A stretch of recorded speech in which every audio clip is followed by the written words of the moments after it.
Endesa, Letter One, Ceca Bank, BME, and Prisa, our academic sponsor, ESADE, and our collaborators, Linklaters, ICEX, Invest in Spain, ICO, Cofides, Novartis, Johnson & Johnson, GSK, and Invest in Madrid, we are pleased to announce the opening of the Spain Investors Day 2026.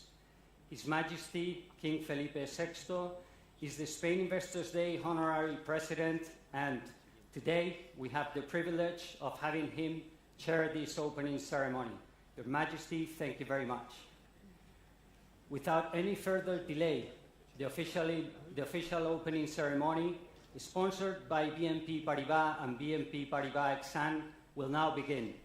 I give the floor to Cecilia Bonet, Chairwoman for BNP Paribas.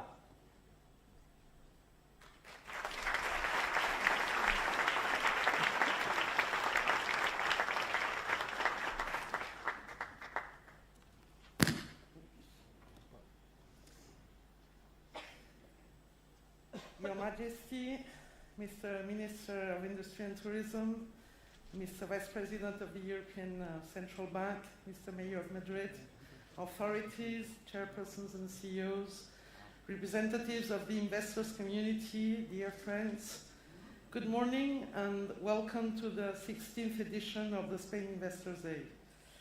BNP Paribas is very pleased to welcome you all to this event we have the privilege to co-organize. I would also like to express our immense gratitude to His Majesty for his presence today with us, a highly valuable support in the promotion of the Spanish economy.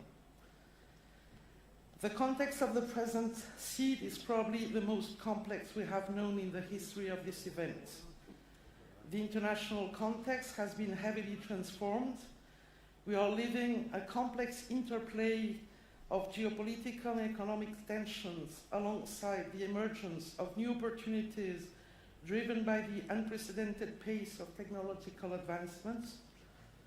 Several conflicts continue or arise, affecting different regions, including Europe. From an economic standpoint, this ongoing reconfiguration is gradually giving way to a world with more barriers and that will have an impact on investment decisions. Nevertheless, the global economy continues to grow and the accelerating pace of technological innovation continues to expand the horizon for progress. But the European economy is being challenged. The reconfiguration I was mentioning includes, on the one hand, in the US, a massive support to the American industry through what it's called new ways of protectionism, and on the other hand, in China, a long-term strategy aiming at continuing gaining influence on the international markets and strategic sectors, thanks to a vast industrial fabric with large public support.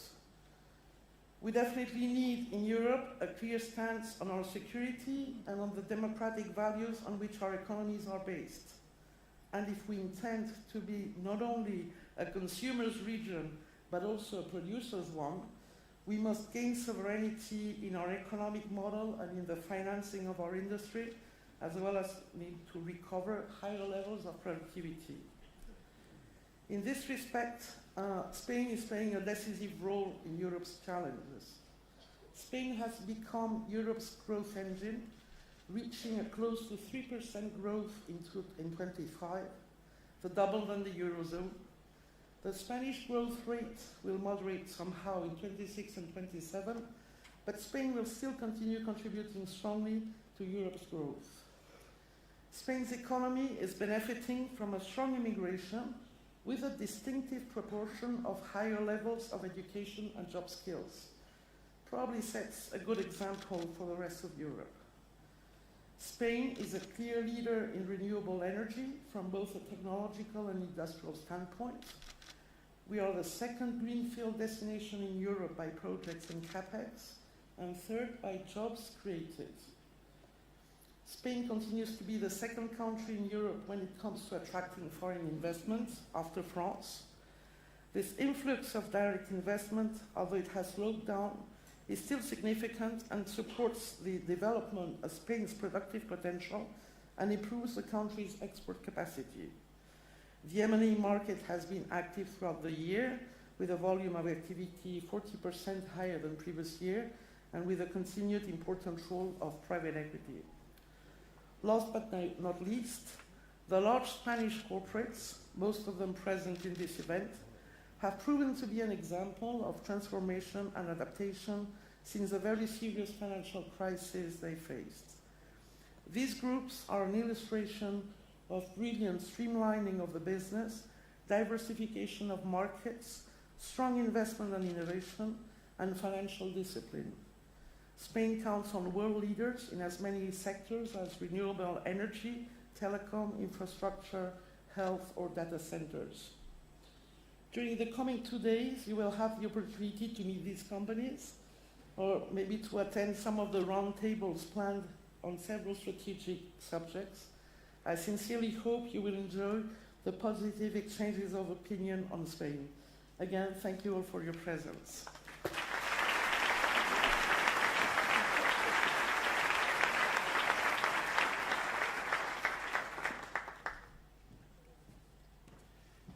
Thank you very much, Ms. Bonet. I now give the floor to the Madrid Mayor, José Luis Martínez Almeida. Mayor, please. Thank you.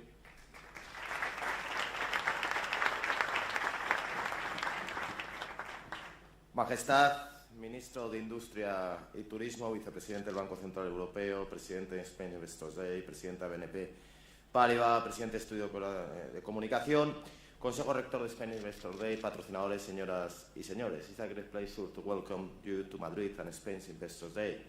Over the 16th edition, Spain Investors Day has become a trusted meeting point between Spain and the global investment community, offering a clear view of our economy. Spain is a great nation that will have a great future by following the principles of stability and credibility. That His Majesty King Felipe VI, the essential pillar of our political system, has so extraordinarily represented over the past 10 years. The global environment is entering a new phase of uncertainty, shaped by geopolitical shifts and changing economic balances that affect markets. In this context, investors seek certainty, long-term vision, and reliable partners. Madrid wants to be part of the solution. Los datos de Madrid son incontestables desde el punto de vista económico, no solo desde el año 2019, cuando por primera vez fuimos la primera región en Producto Interior Bruto, sino porque en estos momentos el Producto Interior Bruto de la ciudad de Madrid, si fuéramos un país, sería el 58º país en el mundo.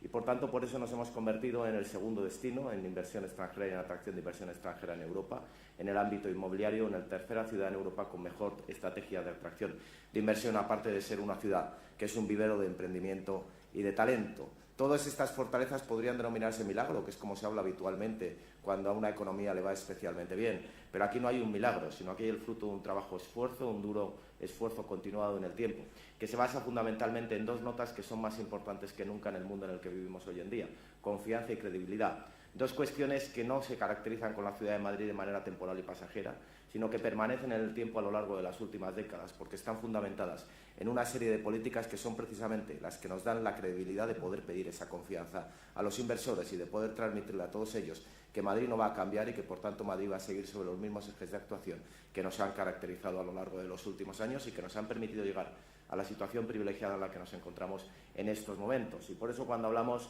de seguridad, un marco de seguridad jurídica, un marco normativo de simplificación, la capacidad de reducir los plazos administrativos, el marco fiscal competitivo o la capacidad de atraer inversión desde los mecanismos de colaboración público-privada, no hay mejor ejemplo en estos momentos que la ciudad de Madrid. No solo por lo que hemos hecho, sino por lo que estoy seguro de que seremos capaces de hacer a lo largo de los próximos años. Y, por tanto, Spain Investors Day es una extraordinaria oportunidad para nosotros, para poder dirigirnos a todos los inversores y para poder decirles que pueden seguir confiando en Madrid, porque Madrid va a seguir actuando sobre los mismos pilares, sobre los mismos principios y sobre las mismas políticas que nos han permitido llegar hasta la situación en la que nos encontramos hoy en día.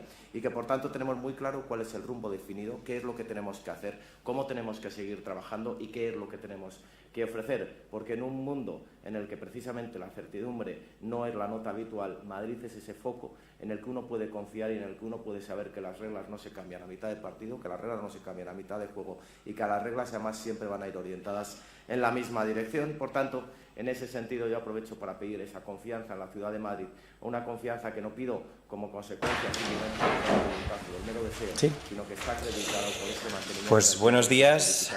El presidente Trump, aparte de amenazar y vulnerar el derecho internacional, ha hecho una propuesta potente en materia de vivienda para bajar los precios. Quizá les suene. Y es que lo que busca Trump es prohibir que las corporaciones puedan comprar vivienda. Y ahora es una medida aplaudida por Vox. Y digo que quizá le suene porque es una propuesta que nosotros mismos propusimos y que el mes de noviembre, el día 25, PP, Vox.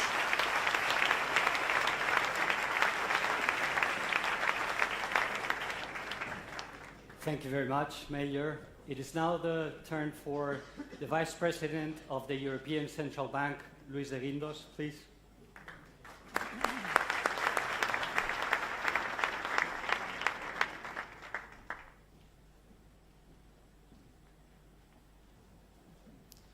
Majestad, excelentísimo señor ministro, excelentísimo señor alcalde, señoras y señores, buenos días a todos. Muchísimas gracias por la invitación. I will continue in English. Good morning to everyone. The global economy is facing a period of profound transformation and heightened uncertainty. The past year has brought major shifts in the international economic environment, driven by significant changes in US policy and the erosion of the multilateral, rules-based system which has long supported global trade and international relations. The introduction of substantial tariffs has disrupted trade flows, weakened confidence, and created ripple effects across economies. Geopolitical risks remain elevated. The shift to a new paradigm reflects profound global uncertainties that are likely to persist. These developments have had tangible implications for economic activity and financial stability in the euro area. Let me elaborate briefly on the economic situation in the euro area. Inflation remains in a good place, having hovered within a narrow range around 2%. Energy prices were lower than a year ago, while core inflation also fell slightly. A strong wage growth continues to push up underlying inflation. However, more forward-looking indicators point to wage growth easing in the coming quarters, before stabilizing towards the end of 2026. Our most recent assessment reconfirms that inflation should stabilize at the 2% target in the medium term. Despite the challenging environment, economic activity has been resilient. It grew by 0.3% in the third quarter of 2025, mainly reflecting a stronger consumption and investment. Growth was largely driven by the services sector, while activity in industry and construction remained flat. The economy also continues to benefit from a robust labour market with unemployment close to its historical low. Compared with earlier projections, economic growth has been revised up to a stand close to 1.5% over the next 3 years. Given the challenging environment for global trade, domestic demand is seen as the main engine of growth in the coming quarters. Business investment and substantial government spending on infrastructure and defence should increasingly underpin the economy. Consumption is also expected to rise, but the household saving rate is only gradually coming down from still elevated levels. The main reasons for high savings by euro area households include the fear of higher taxes in the future, what economists call the Ricardian motives, and concerns about the future income, precautionary motives. Ricardian saving motives are linked to consumers' expectations about future developments in taxes and welfare spending. Saving scores are thus higher in euro area countries with weaker fiscal positions. As an open economy deeply integrated to global supply chains and international financial markets, the euro area is exposed to external shocks and vulnerabilities stemming from geopolitical and trade developments. China has become increasingly more competitive in key export sectors of euro area countries, with its share of global exports rising steadily, particularly in advanced manufacturing and green technology sectors. But high uncertainty in the global environment does not appear to be reflected in current market pricing. In fact, negative surprises, such as re-escalation of trade, or other geopolitical tensions, setbacks in artificial intelligence advances, or intensifying doubts regarding US fiscal or monetary policy credibility could trigger abrupt shifts in sentiment, with spillovers across asset classes and different geographies. Geopolitical threats raise downside risks to growth. Countries more reliant on trade or burdened with higher levels of public debt are at greater risk of amplification effects and resulting downside pressures. On the financial side, the heightened uncertainty could result in higher risk premia, tighter lending conditions, and weaker loan growth.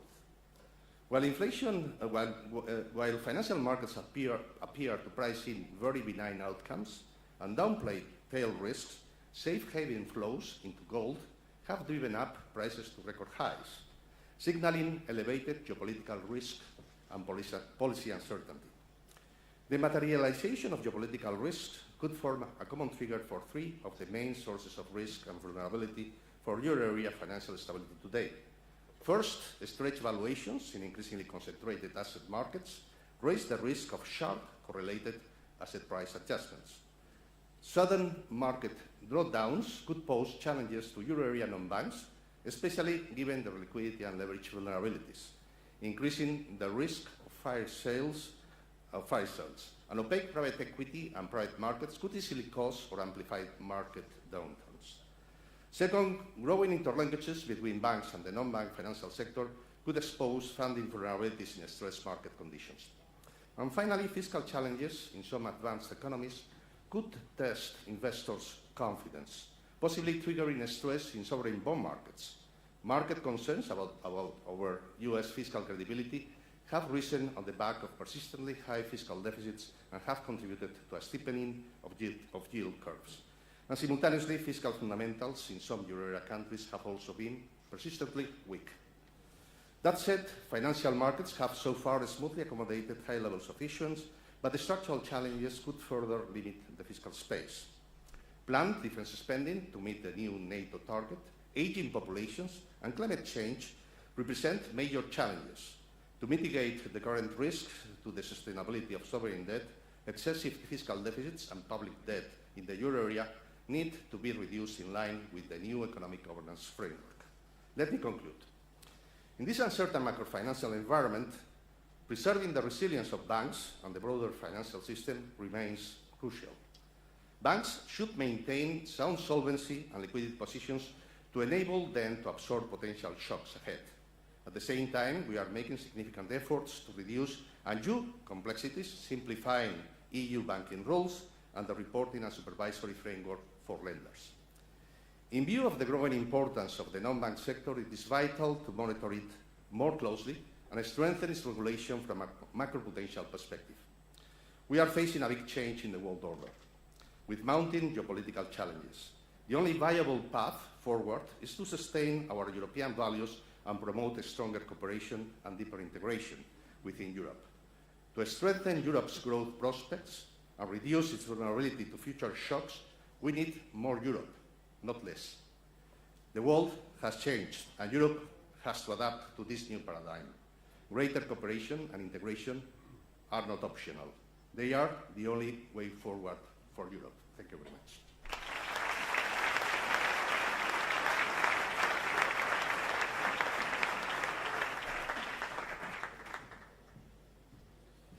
Thank you very much, Vice President. Let me now give the floor to the Minister for the Industry and Tourism, Jordi Hereu.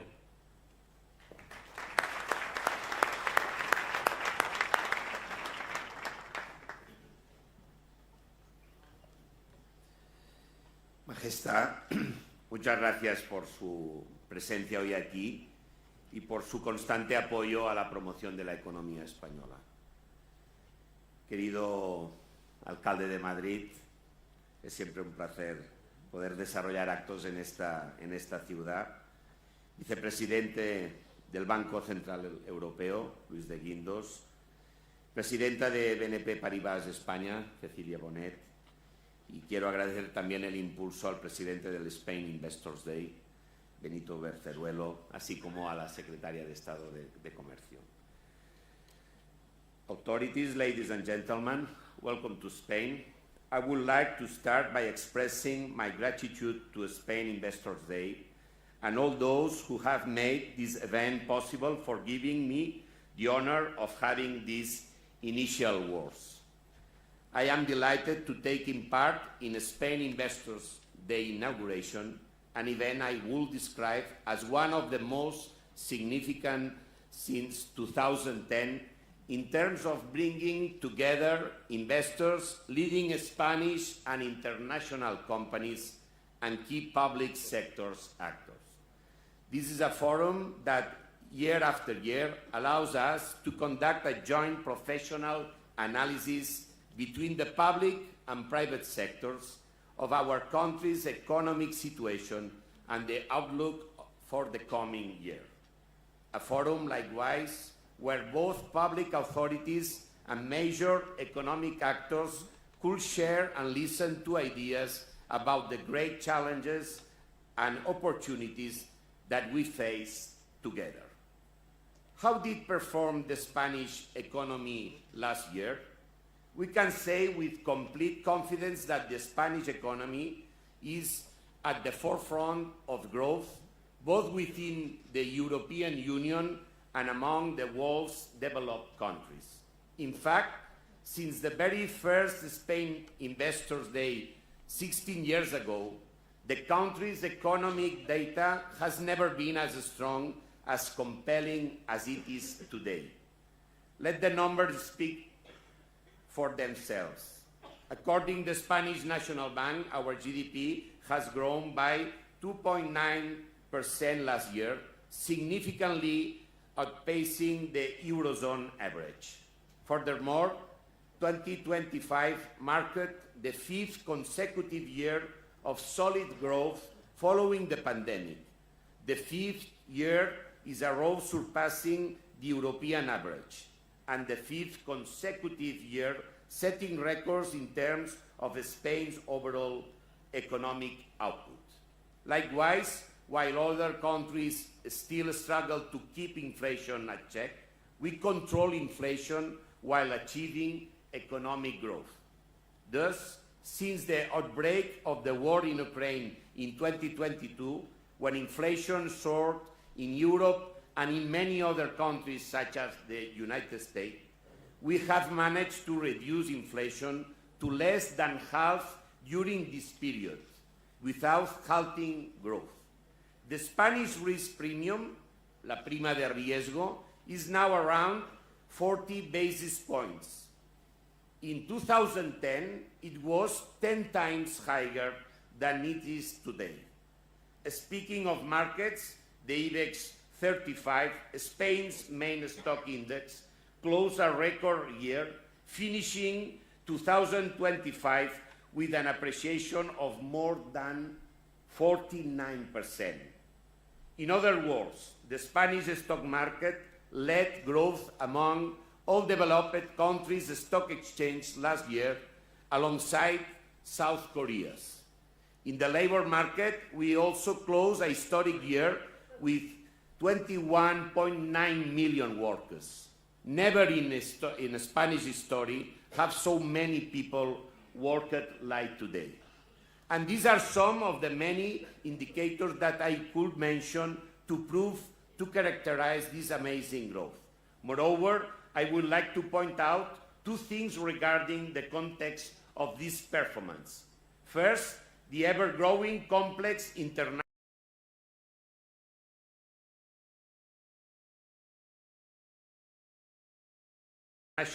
context. Since the pandemic in 2020, the circumstances surrounding the growth of the Spanish economy have grown increasingly complex each year. And yet, despite these challenges, the trajectory of the past 5 years has been clearly one of success. Second, that this achievement, this economic success, is an accomplishment for everyone. The public sector and the private sector include business workers, the government, and the Spanish society.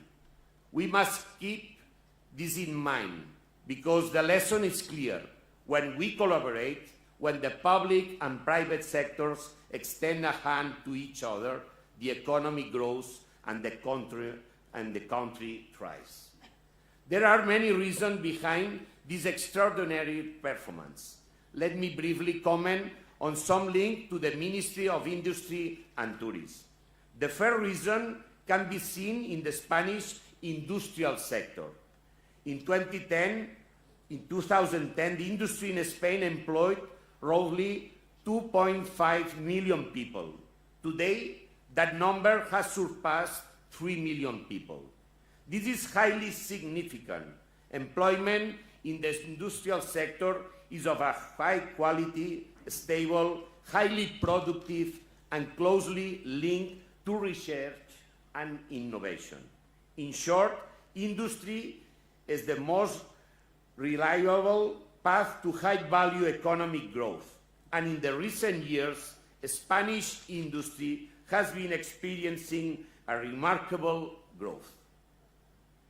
Let me give you some concrete examples of this growth in industrial investment in our country, exemplified in foreign investments in our country, such, for example, Volkswagen Power Co., that is establishing advanced battery manufacturing capacity in Sagunto.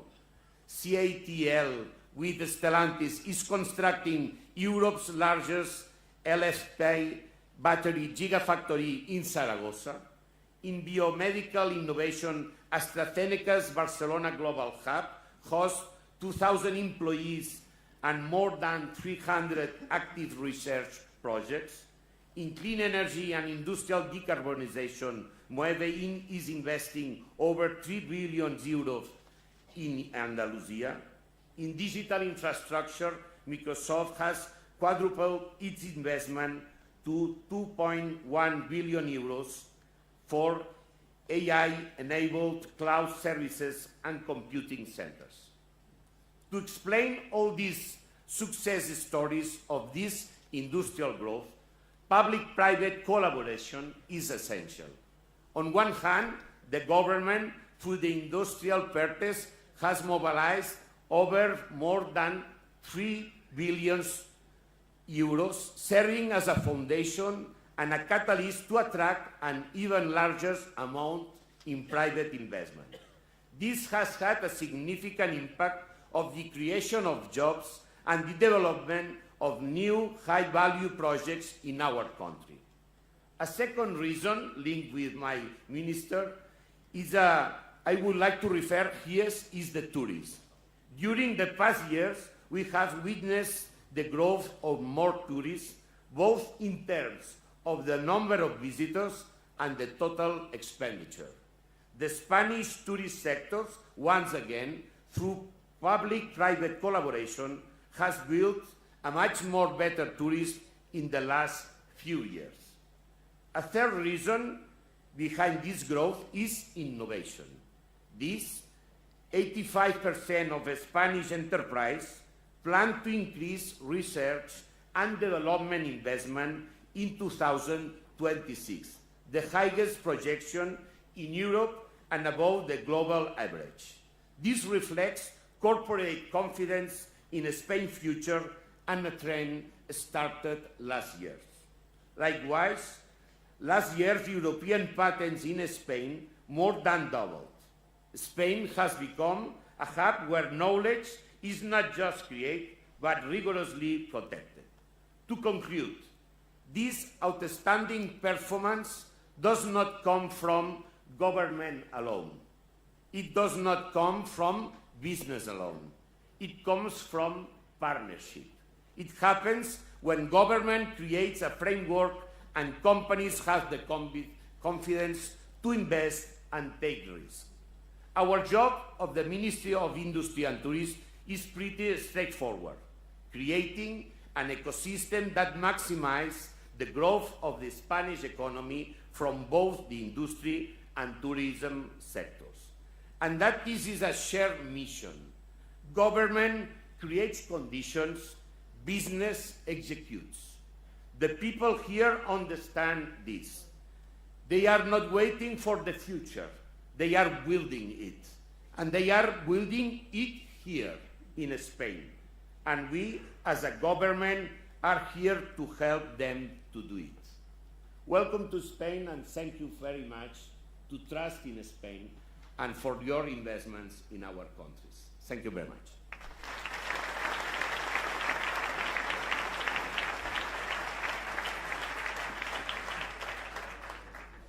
Thank you very much, Minister. And now, His Majesty the King of Spain has the floor. Your Majesty, please.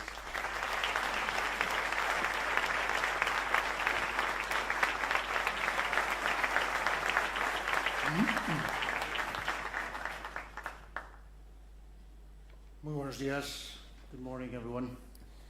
Ministro de Industria, Turismo y Turismo, Alcalde de Madrid, Vicepresidente del Banco Central Europeo, Presidente Ejecutivo y miembros del Spain Investors Day, Presidenta del BNP Paribas en España, autoridades, señoras y señores, Secretario de Estado, Presidente de la Cámara de Comercio, en fin, unas cuantas autoridades y sobre todo muchos CEOs de compañías que participan en esta nueva edición de SID. Good morning to all of you. It's again a great pleasure to be here in this 16th edition of SID, the opening session. And I would like to welcome all of you, of course making special emphasis in those who've traveled from abroad and are enjoying our city, nation's capital, and our country. I hope your time here is both rewarding and enjoyable. This SID, Spain Investors Day, has proven to be a great moment of welcoming all those interested, all those knowledgeable already, or prospective investors in our country. And this has, for years now, 16 years, well established itself as a consistent and trusted forum, even though we are facing an environment with growing complexity and uncertainty. The commitment to stability and uncertainty shown by SID and its organizers is truly remarkable, especially in these times when precisely uncertainty and instability are gaining ground on the international geopolitical stage. Times when practices we thought were no longer on the strategic and commercial menu, or were gradually disappearing from it, are making a strong and worrisome comeback. And when lessons from the 20th century, once considered solid and widely shared, seem now to be weakening rapidly. So stability and certainty are qualities that, when present, often go unnoticed. We take them for granted. They only acquire genuine importance when they are weakening, or when they're absent, or when we completely lack them. For investors, these attributes are of particular importance. Developing and implementing an investment project in a specific location, hopefully Spain, is a long-term process, often taking several years from planning to execution. So trust, confidence, stability are incredibly important. During this time, companies carefully consider a wide range of structural factors that they expect to remain consistent over the long term. That is why, despite an increasingly unstable and uncertain environment in the world, Spain continues to stand firmly by a strong commitment to free trade and international cooperation, viewing openness not as a vulnerability, but as a strategic asset. It is in this context that the SID, Spain Investors Day, remains as relevant today as it was 16 years ago. And the numbers show that this is absolutely true. It continues to be an outstanding showcase for Spanish companies and an excellent platform for fostering business opportunities among participants. But it is even more than that. It is also a statement that reflects our commitment to stability and international engagement, values that define our business sector and our economy as a whole. Especially in this challenging international context, I would like to reaffirm here that Spain remains one of the most open countries in the world to international trade and cross-border investment. Our country is firmly anchored in the European Union. We have done well among our partners in Europe. We have benefited hugely from our partnership. We are fully committed to the single market, to legal certainty and a stable framework that the EU provides, and we hope that stays in the future. Our European convictions go hand in hand with our vision of, our positive vision of multilateralism and cooperation as guiding principles of our international relations.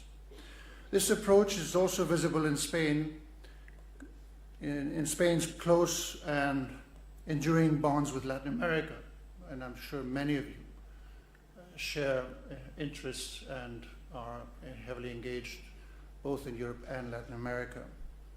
And we welcome the presence of some ambassadors as well from the region.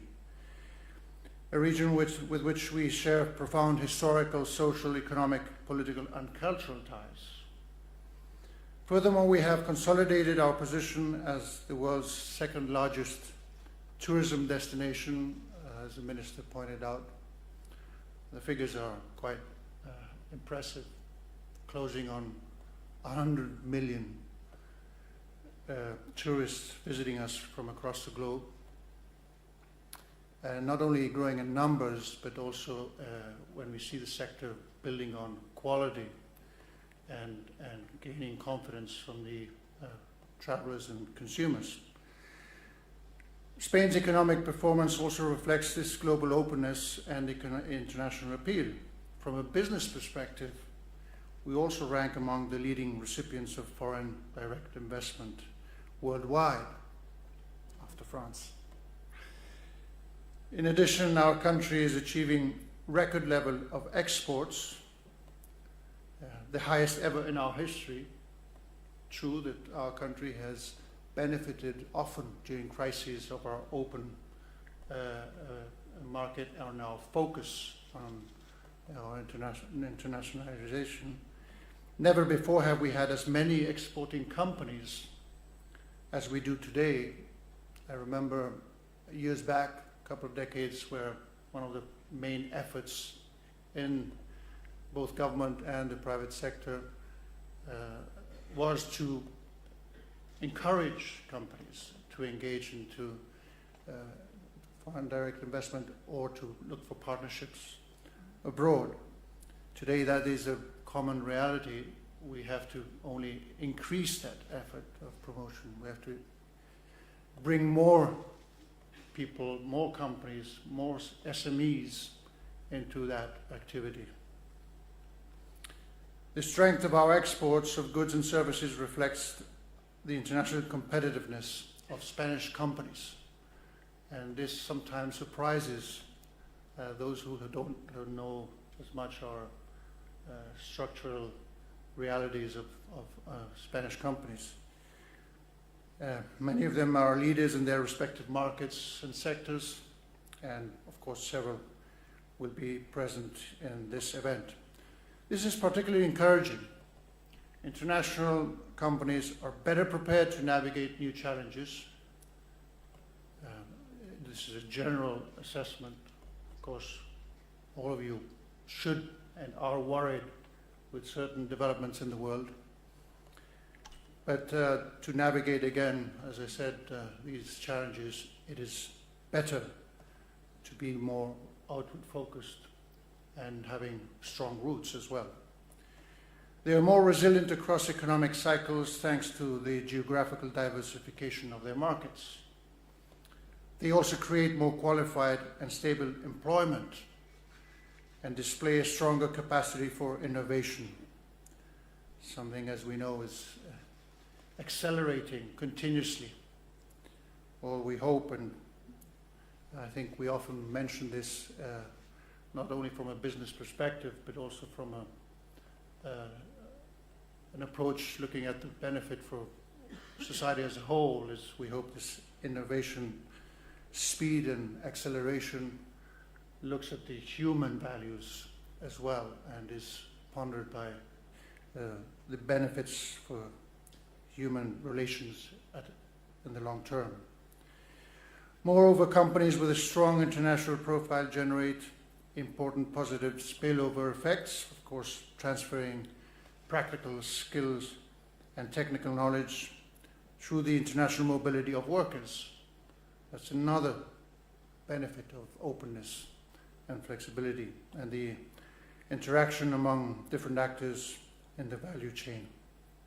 In short, Spain has long embraced openness to the world, not only as a driver of our economy, but also as a source of prosperity and well-being for its citizens while contributing positively, and I want to emphasize this, to the global growth.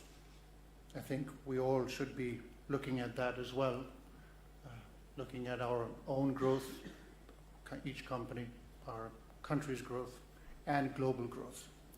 I don't believe in zero-sum games in this aspect, and we've learned that the hard way for so long.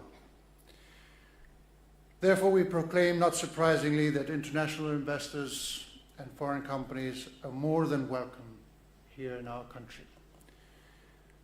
Their contribution has been decisive for decades during difficult, challenging times. If we look at our history in the 20th century, those who put their money and betted on our stability, on our prosperity, have been well off. And some of you have been very loyal to our partnership for decades, even in dire times. So not only we thank you, we just would like you to offer yourself as showcases for others. And that's the best example we can promote.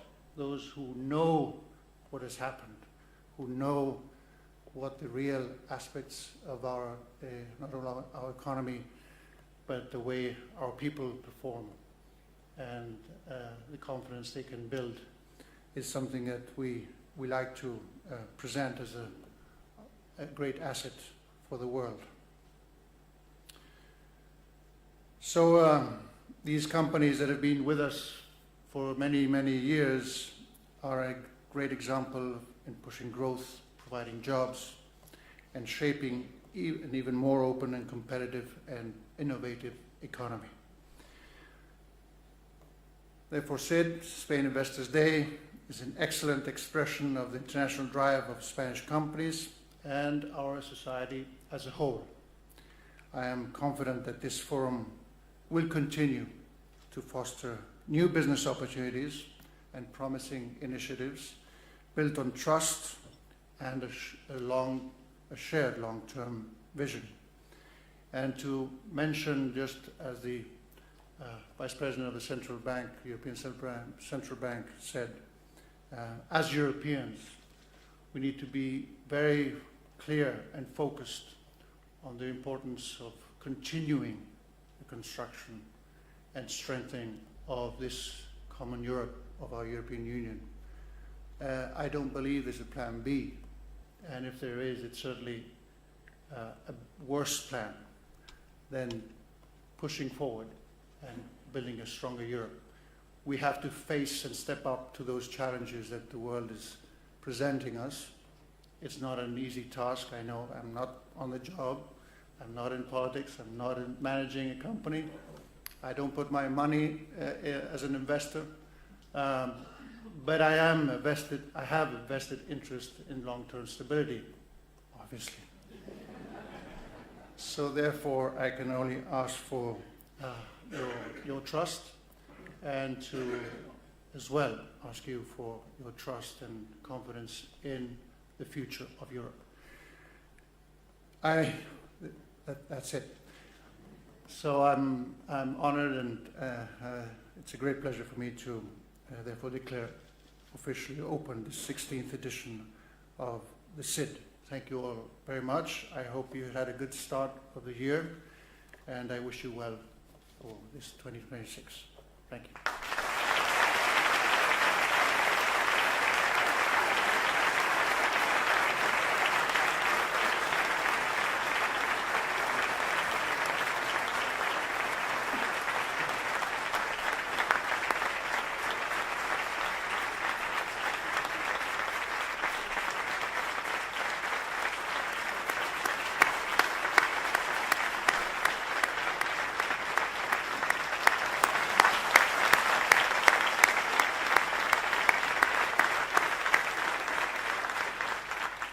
Thank you very much, Your Majesty. Thank you all for attending the opening ceremony of the Spain Investors Day. We're now going to have a coffee break, and we'll have the first panel of the day at 10:30. Thank you.